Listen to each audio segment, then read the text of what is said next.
Hello everyone. If you've ever read a horror book and when you were done you said it just made you happy that you found it, or perhaps that it found you in some way or another, and after you're finished reading you just feel this joy inside that you got to read this story because they were that good and they impacted you that much. That's what we're dealing with here. All these books made me happy. I took the time to read them. And that's about as good as it gets in horror, I think. And I can't wait to tell you all about these books. You're going to want to pick them up. They are excellent. And as a reminder, I have horror books for sale, and if you want to read any of the books you see on your screen, there is a link in the description where you can do so. They're only $1 each.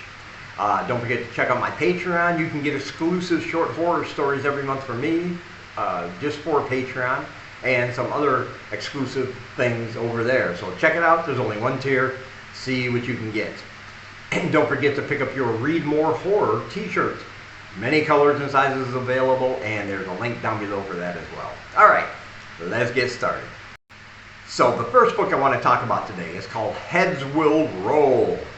Now this one's not coming out until July, but there is a pre-order link. Of course, I'm going to leave that in the description. This is one you definitely want to have. This is one of the best slasher books I've read in a while. It is absolutely excellent, and like the title says, Heads Will Roll, he means that literally. There are going to be a lot of heads rolling around in this book. This is about a young lady named Willow. She had a highly successful TV series on Netflix. Very popular. Everybody seemed to love her until one day Tweet-a-geddon took over.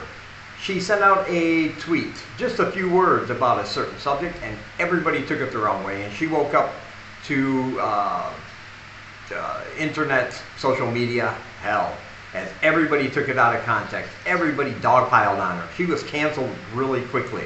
Not only canceled, but people, she just received death threat after death threat because of what they perceived this tweet to mean, and her information got doxed online, so her phone number and her address, and when a very popular Twitter account kind of eviscerated her verbally online, it got even worse. She found herself canceled. Her TV show was canceled. They refused to pay her the extra money in her contract. Her boyfriend, who was also an actor, he just left her. Didn't want to have anything to do with her because it would ruin his career, and all the people she thought were her friends, they just abandoned her because nobody wanted to be around her because now she is a pariah. And so she decides to take 2 weeks to go to this camp in the woods, full of nature and nature type activities.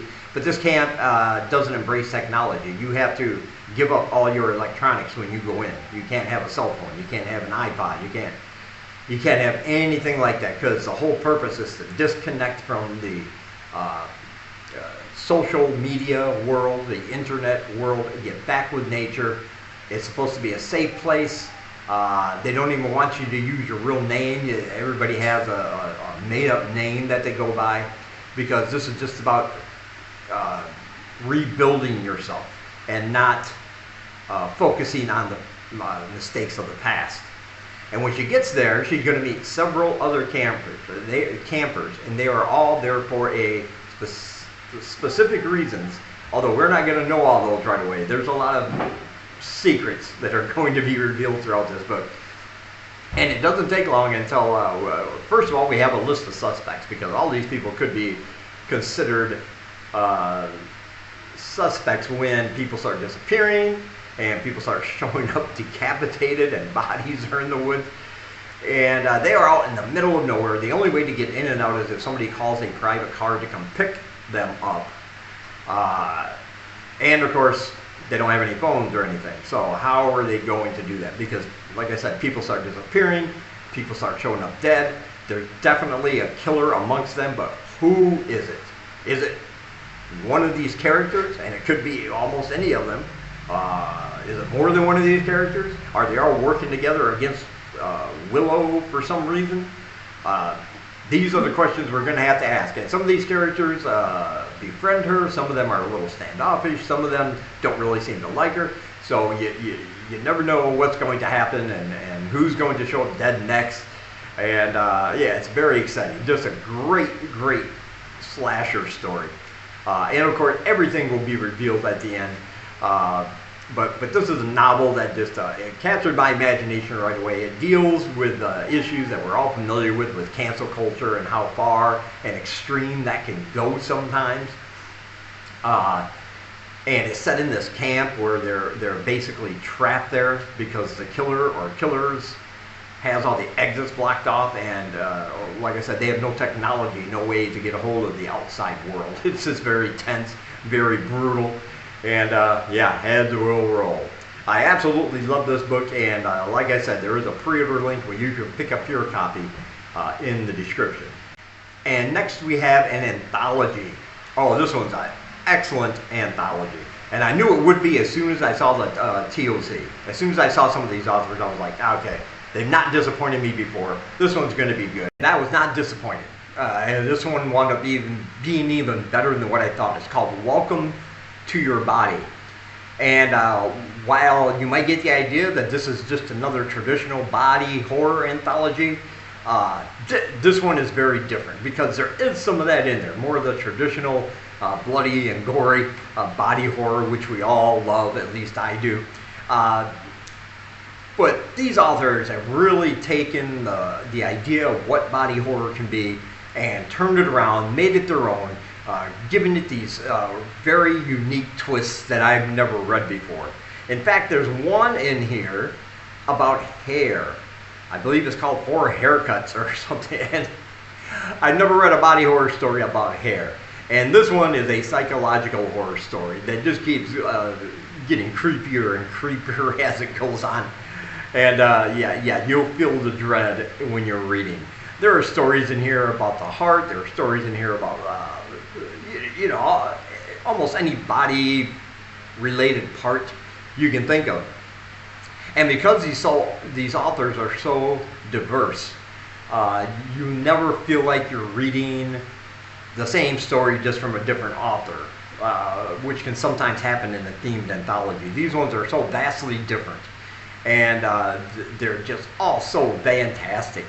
And because it's an anthology, you can read one or two at a time whenever you have the time, put the book down, and come back to it later. But by the end of it, there are several that you are going to want to read again, which I definitely did because they were that good.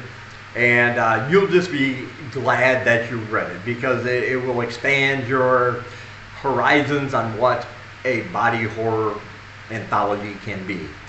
This one was simply excellent. I absolutely loved it. And again, there's a pre-order link in the description. It comes out next month, so don't think about it too long.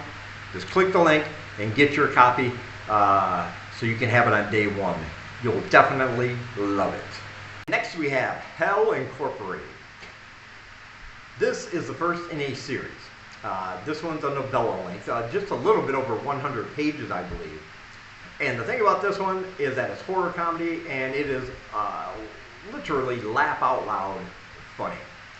And I don't mean in the internet LOL kind of way. I mean, when I was reading it, I was literally laughing and chuckling. I had a big smile on my face because this book is just, it's weird, it's out there, and I absolutely loved it. This is about a guy named Max. It's his first day on a job at a certain place, and he doesn't know what kind of job it is. He just needed a job. He applied for the job. He got the job. And he's going to team up with an old-timer. And the thing is, this is a place that's actually run by Hell. Hell is like a business, a corporation in this book. And they set up these places on Earth for humans to run and do some work for them on the top side while they're doing their evil things down below. So they're basically working for Hell. And his partner is old school. His partner is also very much lacking in social graces. And they are sent to investigate a certain event, and this is going to lead to even weirder things going on, and they get trapped in this kind of conspiracy of what's going on with this case, and their lives are in danger. And this book has everything you want. I mean, it starts out with an exorcism that goes horribly wrong, to the point where the person possessed actually dies. And while you think that might sound horrific and not something to make fun of, the way this author writes it, it just made me laugh, because it's so over the top and so tongue-in-cheek. I just couldn't help myself. This book is like that all the way through. But in the meantime, we are going to have demons. We are going to have demon hunters. We are going to have killer grannies. Killer grannies is in there. Oh yeah, believe that. And as they go along and they're trying to figure this out, they're going to get trapped in this conspiracy-like web of intrigue, all the while bumbling and fumbling along, getting themselves in situations that they probably shouldn't survive. And it's just great. Like I said, it's absolutely hilarious. It's all tongue-in-cheek. It'll make you laugh, but it has enough of all the good horror-like stuff that you want, to make it interesting and keep it fresh. And it's part of a series, and I'm all for this series. Like, when the next one comes out, I just want to read them all. And you'll feel the same way after you read Hell Incorporated.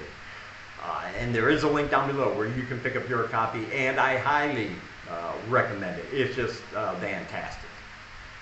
And as always, I want to say thank you for taking some of your time and spending it here with me. And until we meet again, keep reading spooky, my friends.